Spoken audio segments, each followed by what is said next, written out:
What's up, guys? Flying Brian here. We're going to do a rock review. This time we're going to talk about Lacey Sturm, Life Screams. Before we get into that, let's talk a little bit about my experience with Lacey Sturm. She's, of course, from Flyleaf, and my only real experiences with Flyleaf were their debut self-titled album back in 2005. A couple of songs that I loved on that album. You probably loved them too. All Around Me and I'm So Sick. I remember listening to those two songs ad nauseum, and especially during some high school parties because I was about a junior or a sophomore in high school around that time, so I'm showing my age a little bit.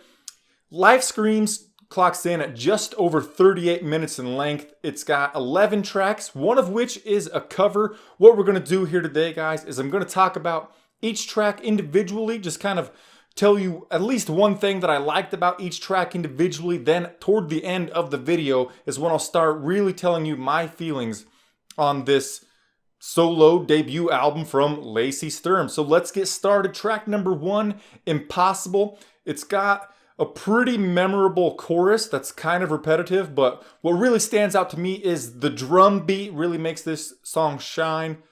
It's got some neat bass guitar work and some distorted guitar that I enjoyed. Now track number 2, The Soldier, kind of picks up right where Impossible left off. Once again, I love the bass guitar. Next track is called I'm Not Laughing. Here we go. Great chorus. It's really catchy, kind of repetitive, but gosh darn it, after I got done listening to this album a couple of times, I couldn't stop singing the chorus in my head. A few other things that I loved about this track were that it started off with some laughing, then it goes into a simple yet really fun guitar riff.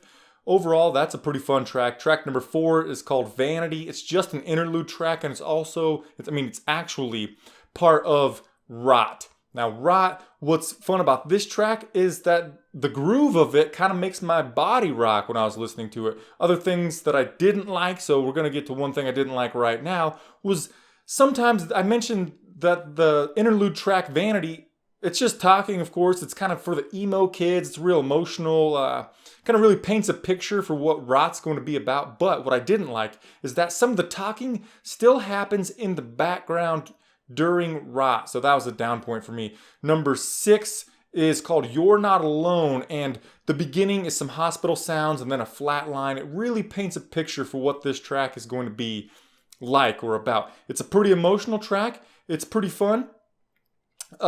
It's probably the most in-depth lyrically on the entire record. Now we're going into Feels Like Forever. It slowly builds before the hard rock comes in.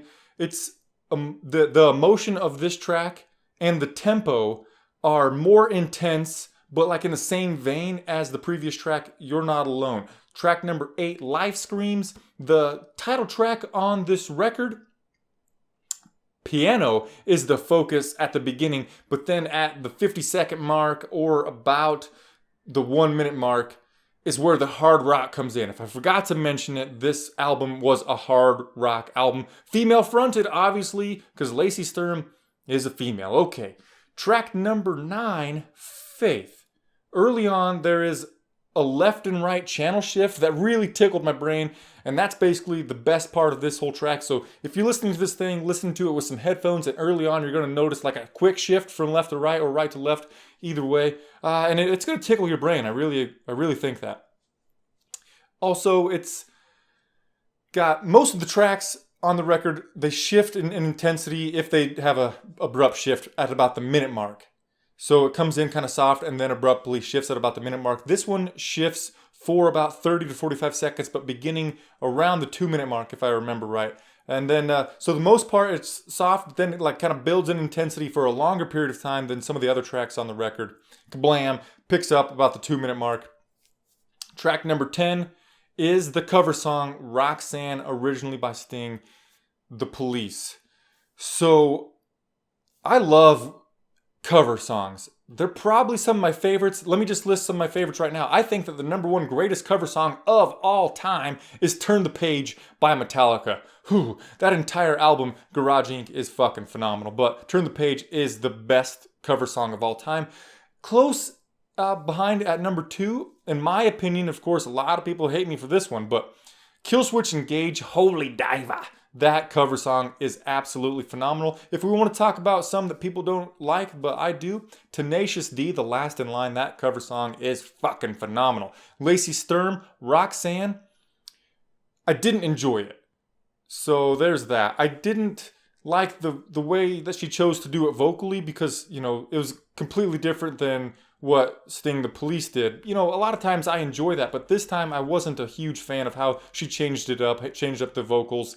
I think that because it's modern music, it's newer, the instrumentals sound a lot better than Sting's, but, more crisp, but this cover song, and it's live, so we gotta give him a break there. It's the longest track on the record, 5 minutes and 25 seconds. It is a live version of that song. So if you were live at a concert for Lacey Sturm, that would be fucking phenomenal to see live. I would love it. But as for, this is a review. I'm critiquing it a little bit. If I were to listen to this thing like I did with my headphones, I didn't enjoy it. So I'm sorry if you did and you disagree with me. That's okay. We can still be friends. Track number 11, Run to You. It is the softest track on the record.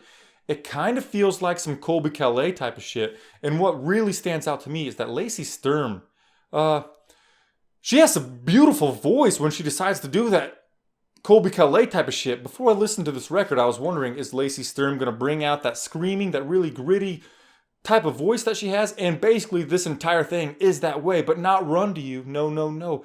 It's got that Colby Calais. I know I've said it, but I loved it. This track, even though I like metal, which is harder than this hard rock, that's my favorite, go over there.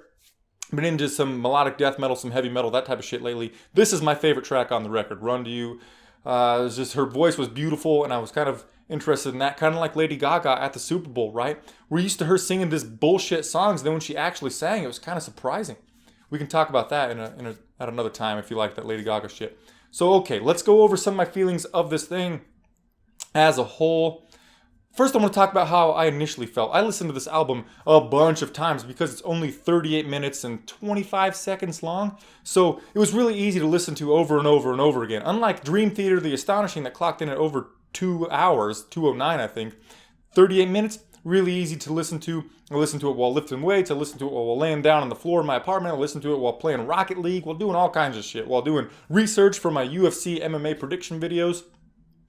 The first few times through, I mentioned those choruses that happen in the impossible, or not the impossible, impossible, and I'm not laughing. I don't think that, early on I was really annoyed by how repetitive those choruses were. I was also kind of annoyed by the mix, the mix down. The vocals were way up front, right? If you're listening to this thing without headphones, basically all you can hear at times are the vocals. Other things that I didn't like were, it was kind of aimed at the emo kids. I mentioned that with Vanity. It's a really emotional album, and, I just don't relate to that kind of thing anymore. Like I mentioned, I probably did in 2005, but I don't right now. So that was a thing that kind of hindered it. But now let's talk about how I felt after listening to it a few times. The bass guitar was awesome. A lot of times in modern music, or what we're listening to today, the bass guitar is so underneath. It's way down in the tracks in terms of layering. But right here, the bass guitar was up front, strutting its stuff, doing its thing every once in a while. That was a lot of fun. The crunchy, kind of distorted guitar was really awesome. The drum work on a lot of the songs was really shining through. There's a few songs where the cymbals are like in the forefront of the entire song, and that was fun. At times it feels like some groove rock, I love groove metal, Five Finger Death Punch, that type of thing. This kind of had some groove rock aspects from time to time, and I really loved that. I mentioned that Rot Made My Body Rock. That had some real groovy parts in it. I enjoyed that quite a bit. A few other things, off the top of my head here, I didn't write it down or anything, but there wasn't too much soloing going on, and like I mentioned in Run to You, I wish that she would have used some more sing-songy vocals because she's really good at them. I was expecting the screaming, the growling. I was wondering if that was going to happen. It did. There was almost too much of that. Like I mentioned on Roxanne, there was just too much of the growling, gritty vocals. Not growling, but you get the picture, okay? My bad.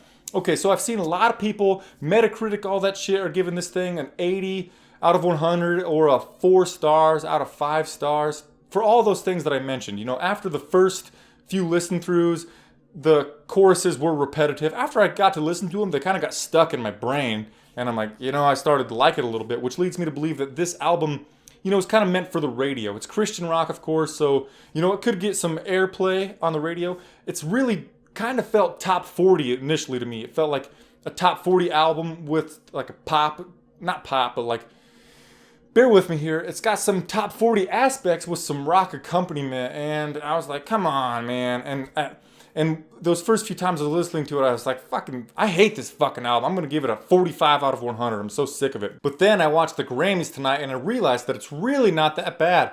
And it's really not that repetitive compared to a lot of the stuff that we saw in the Grammys tonight. Did you see that new Gwen Stefani song or whatever that was played at the Grammys? Horrendous. So this album compared to that song or a lot of them that we saw tonight is a lot better. So I changed the grade from a 45 to higher, and here's a few reasons why I raised it.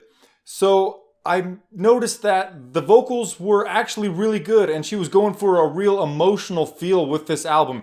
The reason why she left Flyleaf was because her sound guy passed away, and she realized that she had spent the last 10 years on the road. She has 2 boys, and she wanted to spend more time with them or whatever. So this album was real emotional, so the constant screaming or higher intensity of vocal performance from Lacey Sturm was warranted. So I gave her some more points because I realized that since the first few times I listened to it. Also, if you listen to this thing with headphones, yes, the vocals are way out in front in the mix, but again, you can still hear the complexity of the rest of the instrumentals. Like I mentioned, the drum work's really fun. There's a lot of heavier, like bass kind of drums that happen a lot. Then there's a lot of cymbals that happen quite frequently. I mentioned the grooviness of it that I enjoyed quite a bit. That bass guitar being out in front, strutting its stuff was another thing that led me to give this thing a better grade because I mentioned a lot of albums, the bass guitar isn't up front, strutting its stuff.